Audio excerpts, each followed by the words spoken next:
Hello, beautiful lights, and welcome to another episode of From a Medium's Perspective. Today, I'm going to be talking to you about channeling, what it is. We're going to be talking about its benefits, the history of channeling, the science behind it, and I'm going to be giving some personal examples of channeling that I've had and leave you with some practical tips on how you can do it yourself. Channeling is something that you often find among mediums and psychics, and it is sometimes considered to be in the more developed medium. I think also it's an arena that you can either bifurcate and go into channeling, which is more general messages for people, or you can channel spirits within the context of a mediumship reading. And so today we're talking more about the general sense. Usually someone who is channeling has mastered some of the basics. They have learned how to meditate. They might have met some of their guides, at least one of them. One of the most popular ones that people hear lately, although there are so many channelers well known and esteemed in our community and worldwide. One is Esther Hicks, who channels the entity Abraham, and that's specifically the collective consciousness that she channels. Of course, we all have more than one guide, many, but sometimes we resonate more or less to one of them in particular, and that makes it easier. Perhaps somebody has already developed the ability to communicate with their guides and might be talking to them on a near daily basis and become very familiar with some of the principles and theories that underlie the practice of mediumship. I think that channeling helps us improve our mediumship. It's called the gift of channeling in biblical circles is referred to as tongues and interpretation. Tongues, of course, being the language of the native speaker. It says the tongues of men and angels, and interpretation being in the language of the listener. Can often include the gift of prophecy, and a lot of books have been written. There's one out there by Sanaya Roman and Dwayne Packer called Opening to Channel, How to Connect with Your Guides. It's a fairly basic but well-written book. And then there are books out there that have been written about what has come through for the medium in the process of channeling. One of the books that I like and have been drawn to more recently is one called Season of Changes, Ways of Response. And it may or may not be in print. I found a copy recently online, was happy to find it, and it was created by the Associations of the Light Mornings. And it talks about sort of the things that are going on for us in terms of changes in the earth, in terms of energetic changes, the awakenings that are happening for so many people out there. In fact, next week, Bernard Alvarez is going to be talking to us about global awakening.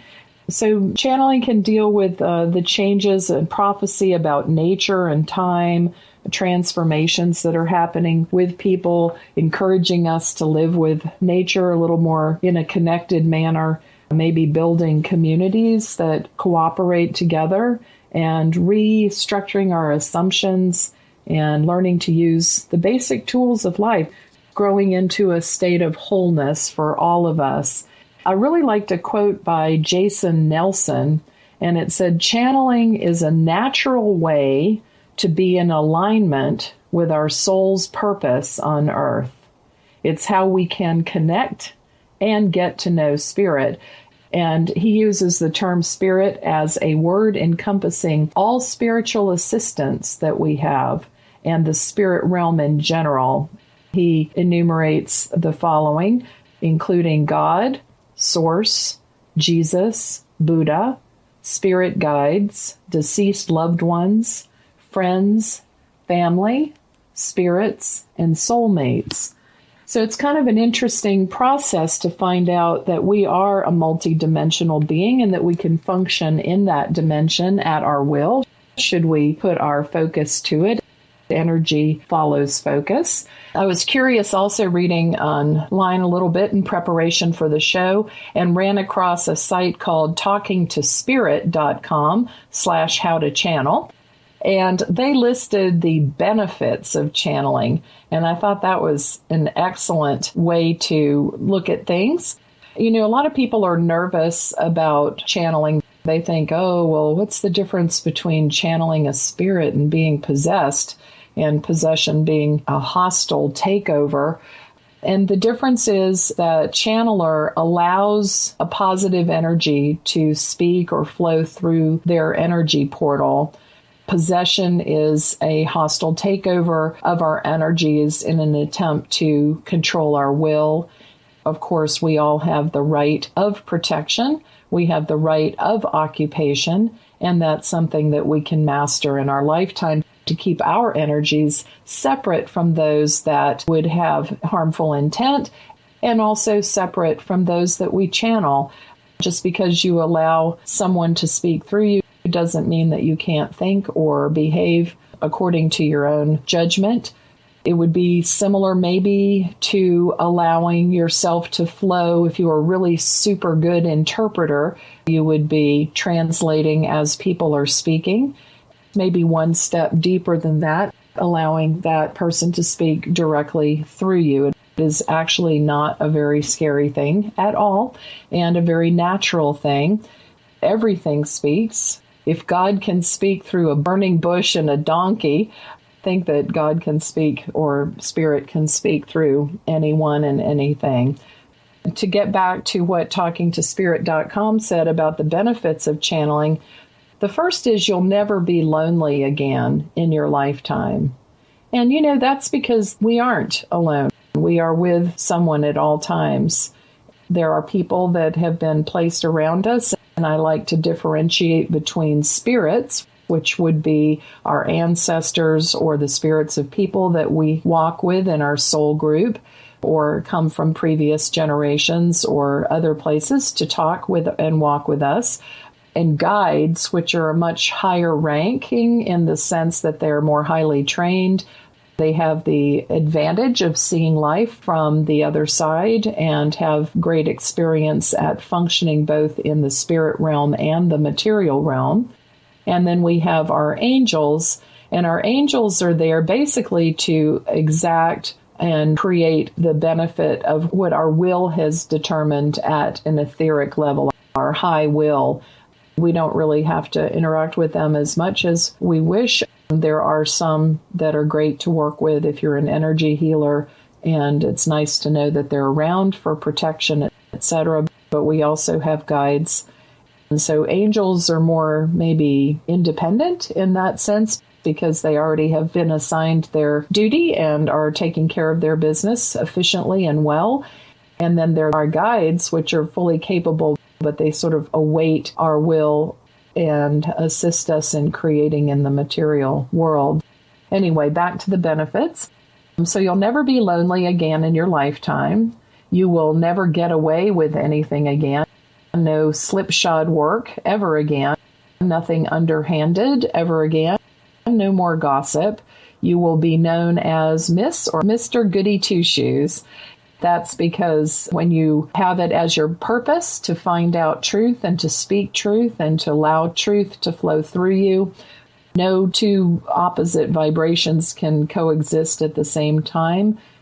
The more that you work with spirit, the more that you allow spirit to flow through you, the higher your vibration is and the more attuned to truth that you will be. 3, you're going to have the benefit of getting a second opinion every time you ask. And sometimes when you don't, for things that you're working on, even as mundane as which end of the house to start cleaning first, or whether to take your umbrella, that type of thing. Sometimes I'll get an impulse, take your calendar. I'll think to myself, I don't need my calendar. And yep, sure did. Would have been a good thing had I brought it along. Maybe needed to book an appointment or check a date there. Number 4, you'll be able to talk to folk in spirit, which include personalities, writers, dignitaries, scientists, movie stars, singers, and your relatives, and animals in that group as well. And it's a pleasure. Sometimes when I finish my day doing readings, channeling the different people that come through from the other side or bringing their messages through. I really feel like I've had pretty much of a social day. It's time for some downtime by the time I get home, unless there's something interesting going on, in which case you might find me there. Number 5, you'll be playing with table tipping and meditating. Table tipping is that practice. It's a kinetic practice. I don't actually spend a lot of time doing that. Table tipping is when there's a small table, usually very tall and thin, small top and long legs. People will put their hands on the top of it as a collective group, and then as the kinetic energy of spirit runs through them, the table will start moving. Like I said, not something of huge interest to me. It's interesting to watch. Anyway, and meditating, which I recommend strongly. Lucid dreaming, that's dreaming and keeping your dreams intact as you wake. I have a guest coming up in a future show, probably up in December, that's going to be talking to us about lucid dreaming. She's a musician, and that's how her music came through. Her name is Joy Truskowski. And I have another person who's going to be coming and talking about dream interpretation. That's Kathy Fisher in upcoming shows, not this month, but soon. Shamanic journeying, that's another benefit of channeling. And that has to do with being able to go into an altered state and travel through the earth. You'll discover all kinds of ways to explore both inner realms and outer realms. Number 6, the guides will amuse you with quips as you make your way through your regular everyday life. And I have to say that our guides do have an excellent sense of humor. It's always generous and kind. If you've ever seen some of the Babas of India that have that sort of amused state, or you've ever encountered Jesus in a dream or vision or regular life, you might have noticed that sense of humor that underlies everything. It's nothing raucous or inappropriate. It's just sort of a sense like, why are you worrying? Everything's going to be fine anyway. It's very lovely to be near that kind of an energy. Number 7, you'll find a peace that's hard to come by. And I think that has to do with the fact that when we do encounter truth, when we do realize that all things are connected, and when we are doing something that allows us to feel connected to the people in our lives around us or the people that we serve, in my case, those that come for readings, it is a tremendous peace to know that we are at one and are one. Number 8, you'll probably have a closer connection to God than you had before.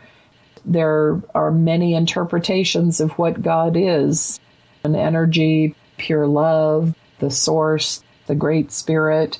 Some see God as being personified. And then, of course, there are the gods and goddesses, which we can channel as well. Whatever it is that you perceive God to be, I feel like you'll find a closer connection to that. Number 9, being psychic isn't going to solve all your problems. What it will do is force you to develop a little more maturity and allow you to go about the business of solving your own problems in a really creative fashion. And it really helps to have the input of spirit. Channeling has been around for millennia. This isn't anything new. And channelers have been called shaman. They've been called prophets. They've been called witch doctors. And I guess the current term is psychic mediums. We use what are called spirit guides. And those are friendly spirits that give us knowledge and help us on our spiritual journey, and hopefully our clients as well. Dr. Sanaya Roman and Dwayne Packer, the authors of the book that I mentioned, Opening to Channel, How to Connect with Your Guide, say that channeling is a powerful means of spiritual unfoldment and conscious transformation. As you channel, you build a bridge to the higher realms, a loving, caring, purposeful collective of higher consciousness that has been called God, the all that is, or the universal mind. My organization that I have as a minister is called the Universal Mind. Channeling involves consciously shifting your mind and mental space in order to achieve an expanded state of consciousness. And I liked that they said that. There's a long history of channeling. The ancient oracles of Greece and Egypt practiced divination, prophecy, dream interpretation, and they would connect with the spirits of the dead and channel their messages for people. Those were the oracles of Greece and Egypt. Shaman is just another word for prophet, so don't be put off on that. Mayan Indians have their channelers, and the Chilean Balam, B-A-L-A-M. There were Assyrian prophets called Nabu. Nabu meant to call or to announce, and I found that interesting because it is calling and proclaiming the messages of people. So I liked that Nabu, to call or to announce. Ancient Hebrews called it Nabiaf, N-A-B-I-A-F, and they also channeled. The Palestinians in biblical times did. The Canaanites of northern Israel were actually celebrated for their talents. The general idea in Hebrew Palestine was that Yahweh, or God, was in the closest possible touch with the prophets and that he would do nothing without revealing it to them. I guess that's similar to the Catholic Church, having the structure of the Word of God coming through the higher offices, the Pope in particular. The greatest importance was given to their utterances, so more than once that would determine the fate of a nation. That's a pretty heavy responsibility to have somebody listen to you and take action, whether it's war or peace, or whether it's a particular practice within the culture based on the word being passed through that person. So if you're a channeler, please realize that they are impressionable and they do take your words seriously, and their lives have many personal things that they're working through. So it is the utmost importance to use ethics properly when you're channeling and make sure that it's 100% truth and that your ego and your intellect are set aside. In ancient Greece, the prophetic class were generally found attached to the oracles, and in Rome, they were represented by the augurs, A-U-G-U-R-S. In Egypt, the priests of Ra at the Temple of Memphis were prophets, and perhaps those of Hecht, they think, H-E-K-T. Among the ancient Celts and Teutons, prophecy was frequent. The prophetic agent usually placed him or herself in an ecstatic condition, and they don't mean like yee-hee, woo-hoo, manic. They're talking about a state of ecstasy, a state of blissful connection to the other side. The Druids were famous for their practitioners of the prophetic art, and some of their utterances might still be related to the so-called prophecies of Merlin. We've heard about those prophecies of Merlin that could have come from the Druids there. In America, we've had prophetic utterance in the same forms as Europe and Asia. In 1688, Swedenborg, Emanuel Swedenborg, was one of the greatest mystics of all times, and he was a giant of early channeled literature. He was born in Stockholm, Sweden. This is a worldwide phenomenon. This isn't something particular to a religion or a culture. This is a natural phenomenon that we would be able to pass on the messages of those from the other side and connect to the higher vibrations and get their wisdom to help us with our lives. Andrew Jackson Davis was known as the Poughkeepsie Seer. He lived in Poughkeepsie, New York. He was a prophet, clairvoyant, and mystic philosopher. He started his work around 1844. Early American spiritualism began in 1848, sort of the mid-1800s. The first occurrence that we're aware of that was recorded happened in the home of the Fox family in Hydesville, New York. Allan Kardec, contemporary with that work, he was born in 1804 and lived to 1869. In France, he was considered the father of Spiritism, and he wrote several books, one of which is called The Medium. I love that book. It's pretty deep. Alan Kardec, Kardec. And then Daniel Douglas Hume, which is spelled like Home, like home. He was in that same mid-1800s time and best known of all the spiritualist mediums. He was born in Scotland near Edinburgh about 1833, and Hume's mediumship is probably one of the most remarkable. His seances were both trance and physical phenomenon, which we've talked about in our Mediumship 1 and Mediumship 2 episodes. The latter of those, the physical phenomenon, included rapping, which is when spirit starts making pings or raps. It also included table tilting and levitation of his own body. He was able to levitate, that means to float in the air in the physical world, and elongate. He also demonstrated materialism and the fire ordeal, which I actually don't know what they're talking about. I will have to look that one up, the fire ordeal. That would be a curious thing to find out what Hume did there. And practically every form of manifestation. We do have some physical mediums that practice. Again, I mentioned some in the Mediumship 2 episode that we did. Reverend William Stanton Moses was one of the best-known mediums, also connected with modern spiritualism, and probably after Hume, one of the most successful. He was born in Lincolnshire, England, at Donnington. He was just really terrific. There was a Mrs. Piper that's a famous trance medium, and her discourses and writings present the best evidence for the actuality of spirit communication. And I think it's very important to provide evidence to your listeners. If you're going to channel, then there should be some evidence of what you're talking about, not just some kind of foo-foo, woo-woo, kind of fuzzy-wuzzy, make-you-feel-good stuff, which is all nice too, but there should be some things that can be confirmed either now or in the future for a good profit, although some prophets can also give short-term information. And I know some of my clients have said that, well, you just told me this and such happened. And if I remember what they're talking about, it's a good thing because it's not usually anything I know. It's something coming through me from spirit. And spirit is much wiser than I am. Helena Petrovna Blavatsky was born in Russia. She was born in 1831, and she is famous for bringing the concepts of theosophy, that's Theosophy, theosophy, like theology.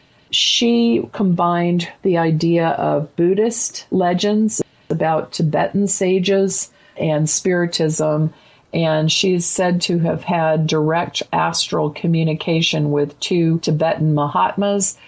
She was famous for bringing the theories of the East into the West, into our culture. Not a new thing for them, but a new thing for us. I think now it's becoming quite more common to start thinking about Eastern thought and Eastern philosophy becoming a more natural part of our day than it was back in the mid-1800s. It was very avant-garde back then.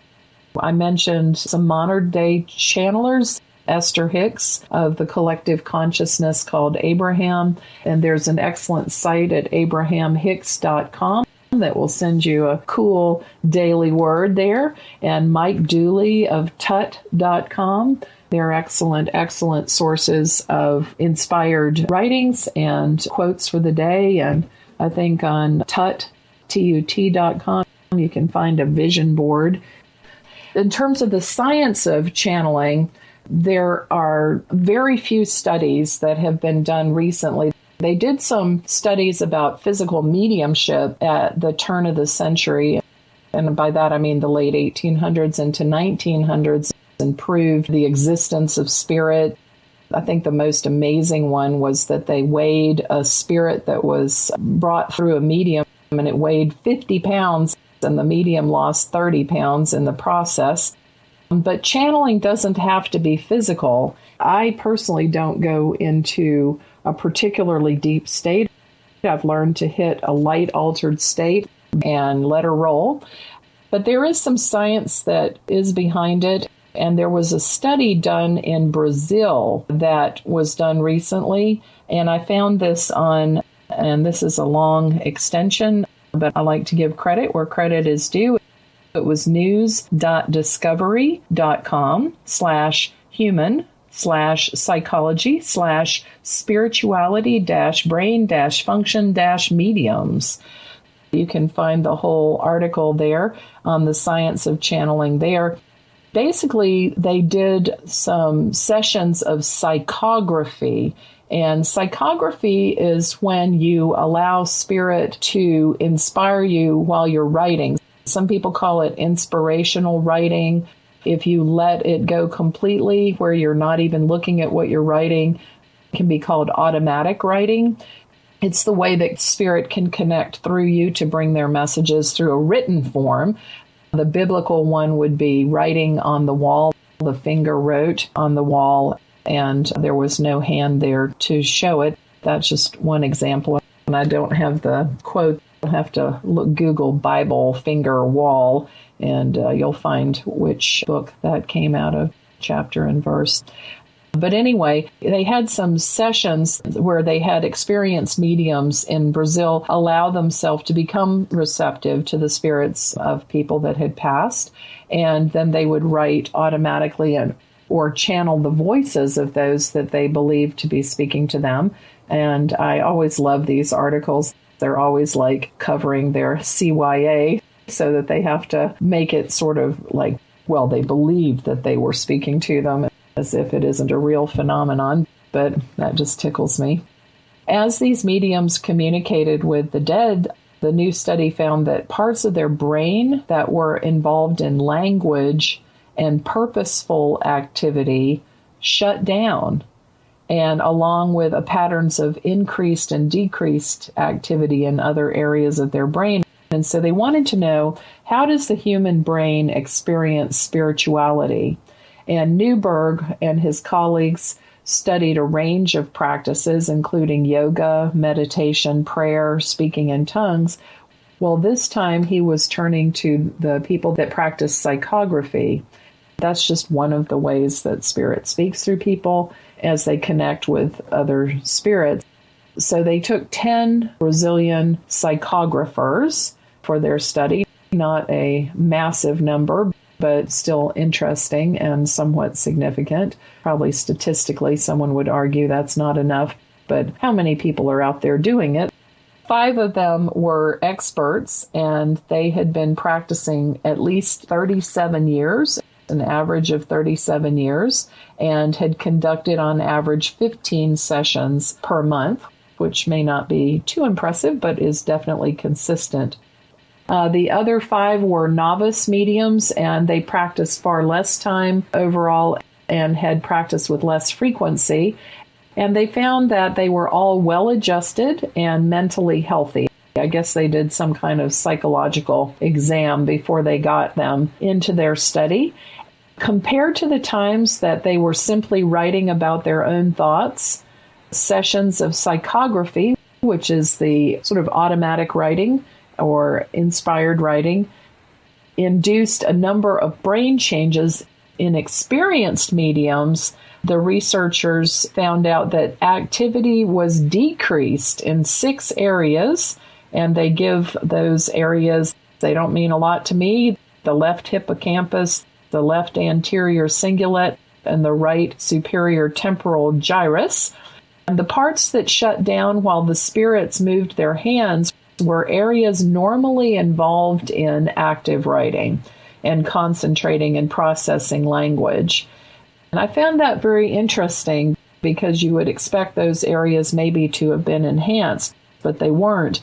And similar trends showed up in a previous study of people who had spoken in tongues.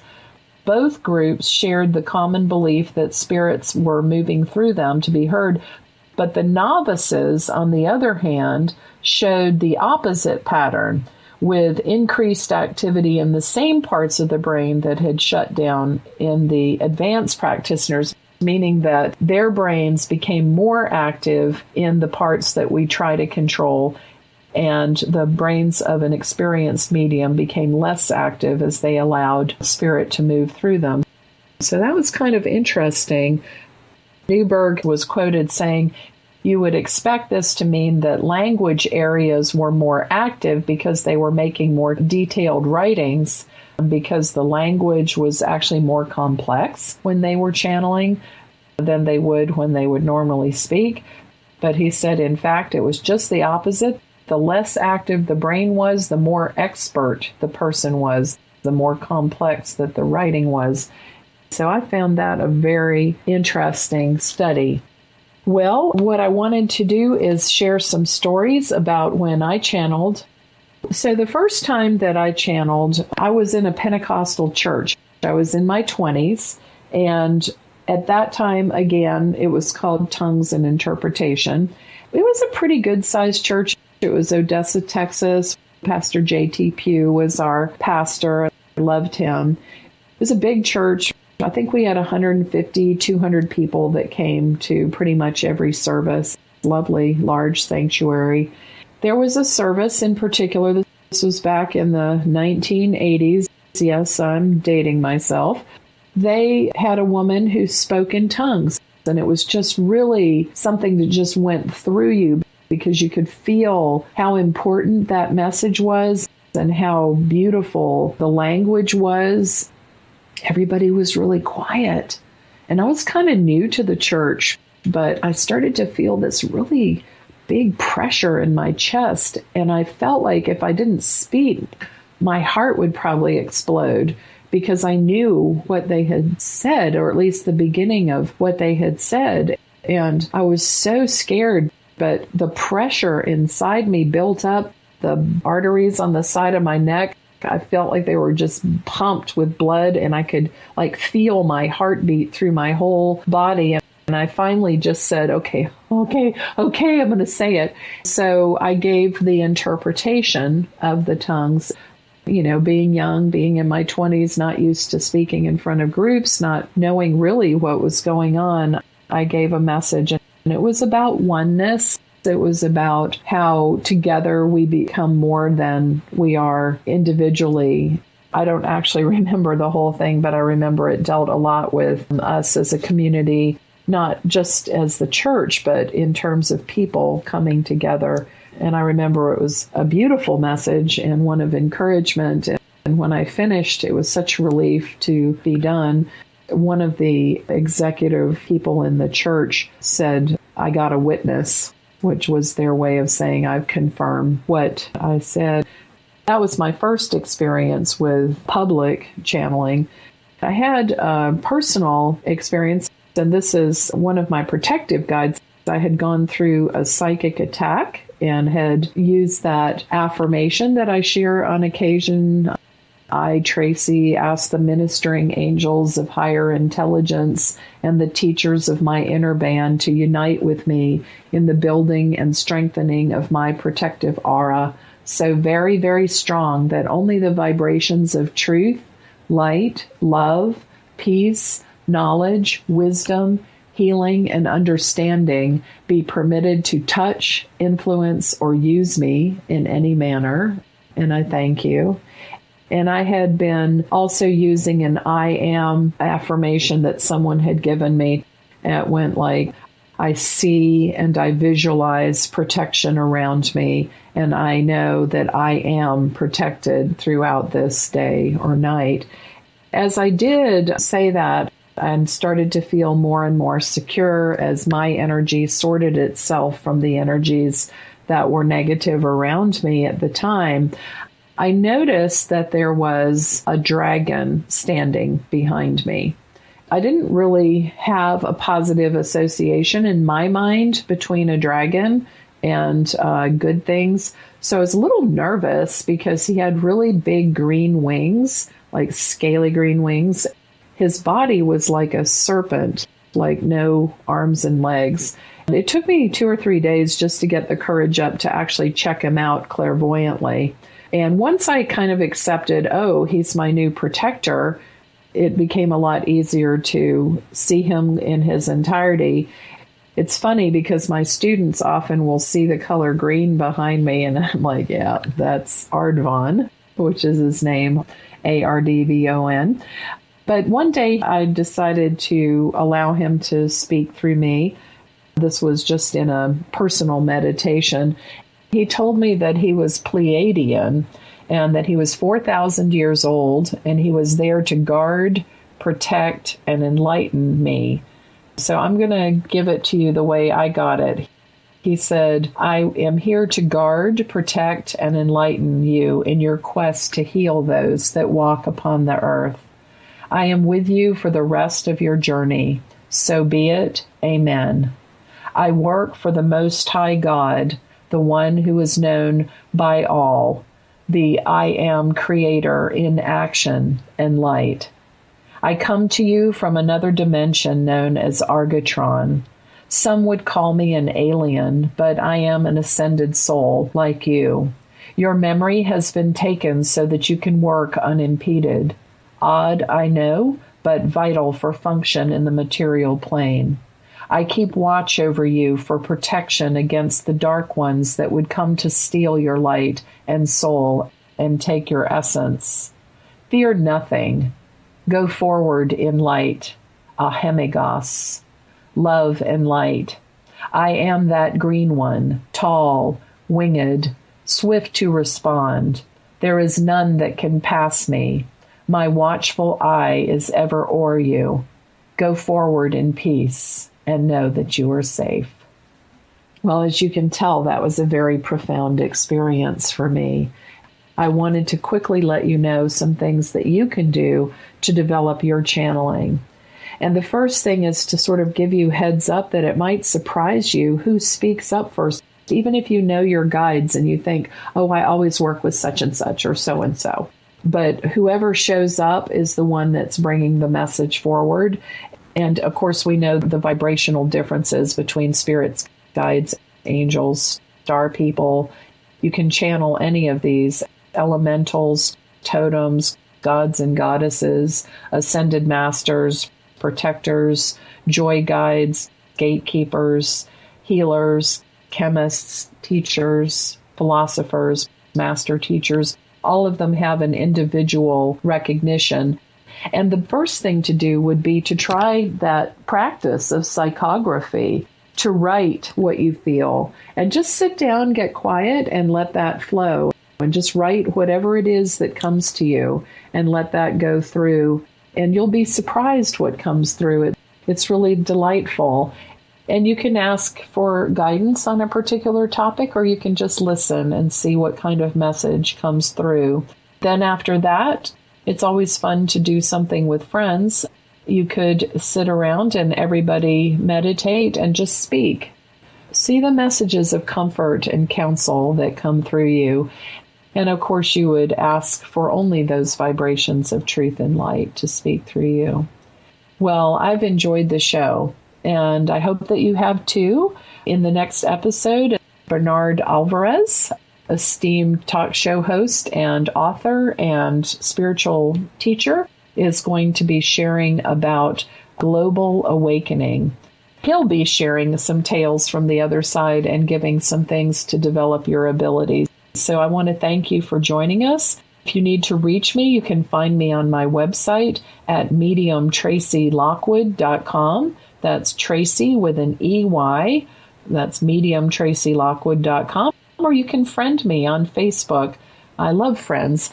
You can find me at Psychic Medium Tracey Lockwood on Facebook, or just Medium Tracey Lockwood. You'll find me. I wanted to leave you with a blessing. May today there be peace within. May you trust that you are exactly where you are meant to be. May you not forget the infinite possibilities that are born of faith in yourself and in others, and the source of our light and love. And remember, we'll see you next week. Remember, it's never inappropriate to be kind. And without integrity, you have nothing. Thank you for joining us.